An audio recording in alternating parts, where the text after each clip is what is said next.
της αγοράς. Η Ελένη είναι μια Ελληνίδα που βρίσκει δουλειά σε Ιρλανδούς.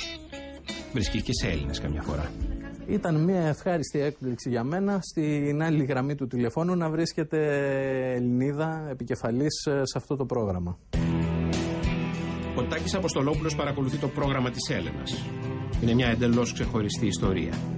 Σπούδασε Business Administration στην Αγγλία, παντρεύτηκε μια Ιρλανδής εμφυτήτριά του, έζησε στην Ιρλανδία μερικά χρόνια.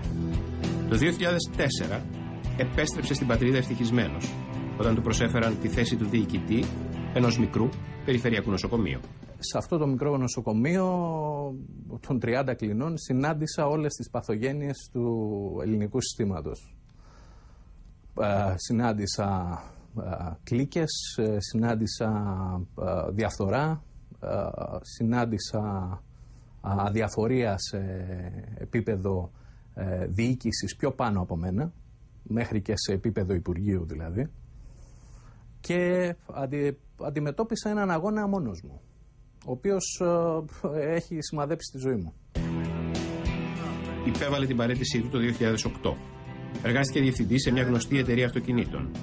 Μετακόμισε μετά την κρίση στο Άργος, στη μικρή οικογενειακή επιχείρηση του πατέρα του. Και όταν κι αυτή ναυάγησε στην ελληνική τρικυμία, επέστρεψε στην Ιρλανδία ως άνεργος. Σήμερα ζει με το επίδομα ανεργίας και ψάχνει για δουλειά. Ευτυχώς για αυτόν, στην Ιρλανδία της κρίσης, το επίδομα ανεργίας το εισπράττεις για πάντα, αρκεί να αποδεικνύεις ότι αναζητάς πράγματι εργασία. Ο Τάκης πάντως δεν μετανιώνει. Αν εγώ καθόμουν σε ένα καφενείο για 4 χρόνια πριν έρθει η κυβέρνηση του Καραμαλή και ξαφνικά κάποιος ερχόταν και με σήκωνε από το καφενείο και μου έλεγε έλα τώρα πήγαινε να διοικήσεις ένα φορέα, δεν νομίζω ότι θα είχα μεγάλες αντιστάσεις να κάνω αυτά που θα μου ζήταγε οποιοδήποτε από αυτούς προκειμένου να κρατήσω τη θέση μου. Και δυστυχώς από ό,τι αντιλήφθηκα, από ό,τι κατάλαβα, αυτές τις θέσεις τις κατέχουν τέτοιοι άνθρωποι ως επιτοπλίστων. Τότε είναι που κατάλαβα κι εγώ ότι δεν ανήκω σε αυτό το χώρο. Οι λόγοι για τους οποίους μεταναστεύουν οι επιστήμονες δεν είναι κυρίως χρηματικοί. Αναζητούν καλή δουλειά η οποία να είναι σχετική με το αντικείμενο το επιστημονικό τους αντικείμενο. Αναζητούν μια δουλειά η οποία να έχει επαγγελματικές προοπτικές.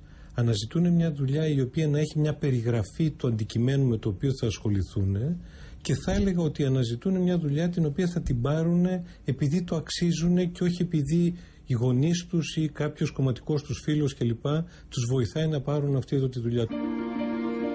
Στις αρχές του 2000 δεν πάει καλά, το κράτος τους φροντίζει.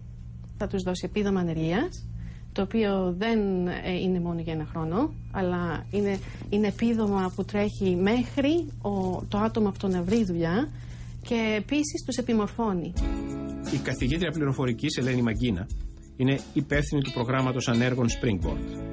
Ο ρόλος της είναι να επιμορφώνει τους ανέργους στην ηλεκτρονική τεχνολογία, ώστε να αποκτήσουν περισσότερα εφόδια για την αγορά εργασίας. Πέρσι, το 2011, που ήταν και η πρώτη έξοδος από το πρώτο course, την πρώτη χρονιά που έτρεξε, είχαμε 100 άτομα, από τα οποία το 1/3 μέσα στους 2 πρώτους μήνες μετά τη λήξη του προγράμματος βρήκανε δουλειά. Full time στο IT. Και κάτι άλλο να πω, η Ιρλανδία αυτή τη στιγμή δεν έχει ανεργία στο ICT. Οι graduates που έχουμε, οι τελειόφοιτοι του πανεπιστημίου μας, είναι λιγότεροι από τις ανάγκες της αγοράς. Η Ελένη είναι μια Ελληνίδα που βρίσκει δουλειά σε Ιρλανδούς. Βρίσκει και σε Έλληνες καμιά φορά. Ήταν μια ευχάριστη έκπληξη για μένα στην άλλη γραμμή του τηλεφώνου να βρίσκεται Ελληνίδα επικεφαλής σε αυτό το πρόγραμμα. Ο Τάκης Αποστολόπουλος παρακολουθεί το πρόγραμμα της Έλενας. Είναι μια εντελώς ξεχωριστή ιστορία. Σπούδασε Business Administration στην Αγγλία, παντρεύτηκε μια Ιρλανδής εμφυτήτριά του, έζησε στην Ιρλανδία μερικά χρόνια. Το 2004 επέστρεψε στην πατρίδα ευτυχισμένος, όταν του προσέφεραν τη θέση του διοικητή ενός μικρού περιφερειακού νοσοκομείου. Σε αυτό το μικρό νοσοκομείο των 30 κλινών συνάντησα όλες τις παθογένειες του ελληνικού συστήματος. Συνάντησα κλίκες, συνάντησα διαφθορά, συνάντησα αδιαφορία σε επίπεδο διοίκησης πιο πάνω από μένα, μέχρι και σε επίπεδο Υπουργείου δηλαδή, και αντιμετώπισα έναν αγώνα μόνος μου, ο οποίος έχει σημαδέψει τη ζωή μου. Υπέβαλε την παραίτησή του το 2008. Εργάστηκε διευθυντής σε μια γνωστή εταιρεία αυτοκινήτων. Μετακόμισε μετά την κρίση στο Άργος, στη μικρή οικογενειακή επιχείρηση του πατέρα του. Και όταν κι αυτή ναυάγησε στην ελληνική τρικυμία, επέστρεψε στην Ιρλανδία ως άνεργος. Σήμερα ζει με το επίδομα ανεργίας και ψάχνει για δουλειά. Ευτυχώς για αυτόν, στην Ιρλανδία της κρίσης, το επίδομα ανεργίας το εισπράττεις για πάντα, αρκεί να αποδεικνύεις ότι αναζητάς πράγματι εργασία. Ο Τάκης πάντως δεν μετανιώνει. Αν εγώ καθόμουν σε ένα καφενείο για 4 χρόνια πριν έρθει η κυβέρνηση του Καραμαλή και ξαφνικά κάποιος ερχόταν και με σήκωνε από το καφενείο και μου έλεγε έλα τώρα πήγαινε να διοικήσεις ένα φορέα, δεν νομίζω ότι θα είχα μεγάλες αντιστάσεις να κάνω αυτά που θα μου ζήταγε οποιοσδήποτε από αυτούς προκειμένου να κρατήσω τη θέση μου. Και δυστυχώς από ό,τι αντιλήφθηκα, από ό,τι κατάλαβα, αυτές τις θέσεις τις κατέχουν τέτοιοι άνθρωποι ως επιτοπλίστων. Τότε είναι που κατάλαβα κι εγώ ότι δεν ανήκω σε αυτό το χώρο. Οι λόγοι για τους οποίους μεταναστεύουν οι επιστήμονες δεν είναι κυρίως χρηματικοί. Αναζητούν καλή δουλειά η οποία να είναι σχετική με το αντικείμενο το επιστημονικό τους αντικείμενο. Αναζητούν μια δουλειά η οποία να έχει επαγγελματικές προοπτικές. Αναζητούν μια δουλειά η οποία να έχει μια περιγραφή του αντικειμένου με το οποίο θα ασχοληθούν, και θα έλεγα ότι αναζητούν μια δουλειά την οποία θα την πάρουν επειδή το αξίζουν και όχι επειδή οι γονείς τους ή κάποιος κομματικός τους φίλος κλπ. Τους βοηθάει να πάρουν αυτή εδώ τη δουλειά.